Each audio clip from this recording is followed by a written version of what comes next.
Hello दोस्तों, आप लोगों का स्वागत है प्रगति क्लासेस पे। आज हम लोग इस वीडियो में क्लास 10 सोशल साइंस के जो चैप्टर यूरोप में राष्ट्रवाद है उसका ऑब्जेक्टिव क्वेश्चन आंसर देखने वाले, जो बोर्ड एग्ज़ाम से पॉइंट ऑफ व्यू से बहुत ही ज़्यादा इम्पॉर्टेंट है। वीवीआई इम्पॉर्टेंट ऑब्जेक्टिव है क्वेश्चन, और इसमें हम लोग आप लोगों के लिए सीरीज ला रहे हैं बोर्ड एग्ज़ाम से related important objective subjective all सभी तरीके से जो क्वेश्चन होते हैं इम्पॉर्टेंट बोर्ड एग्ज़ाम से, वो सभी दिखाएंगे। और आप लोग हमारी सीरीज़ को देखते हैं तो गारंटी के साथ हम लोग आपको बोलते हैं 90+ आप गेन करेंगे। बस आप लोग साथ में बने रहिए। चलिए चैप्टर को स्टार्ट करते हैं। और इसमें 15+ ऑब्जेक्टिव क्वेश्चन पहले लेक्चर में ला रहे हैं। इसके बाद दूसरे लेक्चर में हम लोग ट्राई करेंगे 25+ ऑब्जेक्टिव क्वेश्चंस के, मतलब और डेली कुछ ना कुछ इंपॉर्टेंट वीडियो डलता रहेगा। तो चलिए शुरू करते हैं।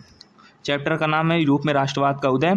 तो इससे जुड़े इम्पोर्टेंट ऑब्जेक्टिव क्वेश्चन देखेंगे। इसके अगले लेक्चर में सब्जेक्टिव देखेंगे, फिर ऑब्जेक्टिव देखेंगे, फिर सब्जेक्टिव देखेंगे। 4 तरीक़ों से देखेंगे। फिर मॉडल पेपर देखेंगे हर सब्जेक्ट का हर तरीके से। तो बने रहिए। आइए चलिए ठीक है। ये यूपी बोर्ड और Bihar board, matric board exam सबसे ये रिलेटेड है। तो चलिए क्वेश्चन नंबर पहला क्या कहता है। मरियॉन किस देश के राष्ट्रवाद की प्रतीक थी? मरियॉन किस देश की? आप लोग पहले सोच लीजिए। फ्रांस, रूस, इटली, जर्मनी। तो आप लोग चैप्टर पढ़े होंगे तो आपको पता होगा कि मरियॉन फ्रांस की थी राष्ट्रवाद की प्रतीक। चलिए आइए दूसरा देखते हैं। दूसरा क्या है, क्वेश्चन नंबर सेकेंड। 1830 की क्रांति के बाद फ्रांस में किस प्रकार का शासन स्थापित हुआ? किस प्रकार से शासन स्थापित हुआ? तो निरंकुश 1830 के बाद फ्रांस पूछा है। तो निरंकुश राजतंत्र, संघीय शासन व्यवस्था, गणराज्य, संवैधानिक राजतंत्र। तो 1830 के बाद वो क्रांति के बाद वो निरंकुश जो राजतंत्र था वो स्थापित हुआ था। निरंकुश राजतंत्र, उससे पहले राजतंत्र स्थापित था। आइए तीसरे पे चलते हैं। तीसरा क्वेश्चन हमसे क्या कहता है, एक्ट ऑफ यूनियन, जो एक्ट ऑफ यूनियन था किस वर्ष पारित हुआ? तो 1868 ईस्वी में, 1707 ईस्वी में, 1718 ईस्वी में, 1807 ईस्वी में। किस वर्ष ये स्थापित हुआ था, पारित हुआ था, जो भी है। तो ये 1688 में पारित हुआ था। आइए अब चौथे पे देख लेते हैं। सोडोया के युद्ध में किसकी पराजय हुई? तो सोडोया के युद्ध में किसकी पराजय हुई थी? तो सोडोया के युद्ध में ऑस्ट्रेलिया की पराजय हुई थी। आप लोग पढ़े होंगे चैप्टर तो पता होगा। ये सब इम्पोर्टेंट क्वेश्चन है। किस युद्ध के बाद जर्मनी का एकीकरण पूरा हुआ? तो जर्मनी का एकीकरण किस युद्ध के बाद? सिडनिया पिडमांडो का युद्ध जो था उसके बाद हुआ था। नेपोलियन ने जर्मनी में किस संघ की स्थापना की? तो नेपोलियन ने राइन संघ की स्थापना की थी, जो नेपोलियन ने जीता था, फिर स्थापित किया था। तो और सातवां देखिए, जोल्वेराइन की स्थापना किस राज्य ने की? जोल्वेराइन की स्थापना किस राज्य ने थी? प्रसार ने की थी जोल्वेराइन की। आइए आठवां जानते हैं। हंगरी की भाषा क्या थी? हंगरी की भाषा इतालवी थी, मैग्यार थी, पोलिश थी, फ्रेंच थी। तो मैग्यार थी हंगरी की। यंग यूरोप की स्थापना किसने की थी? तो यंग यूरोप की स्थापना मेजनिक ने की। ये इम्पोर्टेंट क्वेश्चन है, ये वेरी इंपॉर्टेंट है, ये पूछा जा सकता है बोर्ड के एग्जाम में। यंग यूरोप की स्थापना किसने की थी? तो मेजनी ने की थी। और फिर 10वां देखिए, यूनान के स्वतंत्रता संग्राम में किसकी पराजय हुई?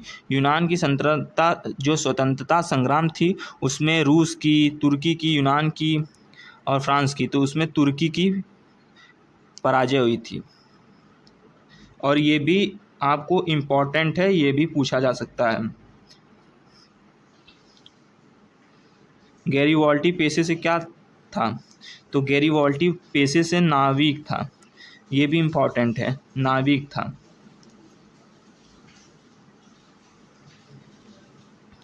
काउंट काबूर को विक्टर एमुलेंस ने किस पद पर नियुक्त किया था? तो वो प्रधानमंत्री की नियुक्त किया था। ये भी इम्पोर्टेंट है, ये भी बोर्ड के एग्ज़ाम में पूछा जा सकता है।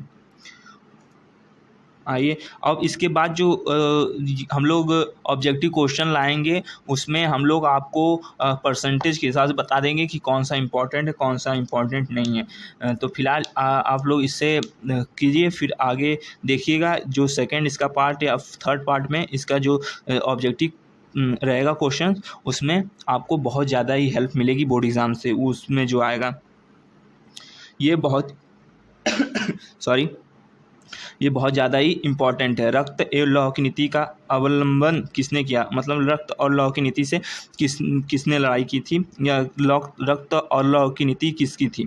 तो रक्त और लौह की नीति बिस्मार्क थी, ऑटोमन बिस्मार्क। जो ऑटोमन बिस्मार्क था उसका रक्त और लौह की नीति से था, वो राज्यों को जीतता था रक्त और लौह नीति से। ये आपकी बहुत ज़्यादा इम्पॉर्टेंट है। 14वां क्या है? वियना कांग्रेस के द्वारा फ्रांस में किस शासन वंश की पुनः स्थापना की गई थी? तो किस शासन वियना कांग्रेस के द्वारा फ्रांस में किस शासन वंश की पुनः स्थापना की गई थी? तो बुर्बो राजवंश की स्थापना की गई थी फ्रांस में, बुर्बो राजवंश। ठीक है, आइए 15वां जानते हैं। जर्मन राइन राज्य का निर्माण किसने किया था? जर्मन राज्य राइन का निर्माण नेपोलियन बोनापार्ट ने किया था। ठीक है, आइए 16वें चलते हैं।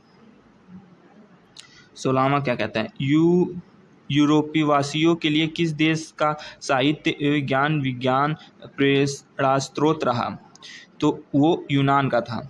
जो यूरोपीय वासियों के लिए था वो यूनान का था, जो साहित्य विज्ञान था। आइए आखिरी आज का जो ऑब्जेक्टिव क्वेश्चन है, ये आखिरी आज का है। इटली या जर्मनी वर्तमान में किस महादेश के अंतर्गत आते हैं? तो ये इटली और जर्मन वर्तमान में किस महादेश के अंतर आते हैं? ये आते हैं यूरोप में आते हैं। यूरोप में हमारा इंडिया भी आता है। जो इंडिया है वो भी यूरोप में ही आता है। तो चलिए आज का जो ऑब्जेक्टिव क्वेश्चन था वो यहाँ ख़त्म होते हुए 15+ ऑब्जेक्टिव इसमें दिए हम लोगों को।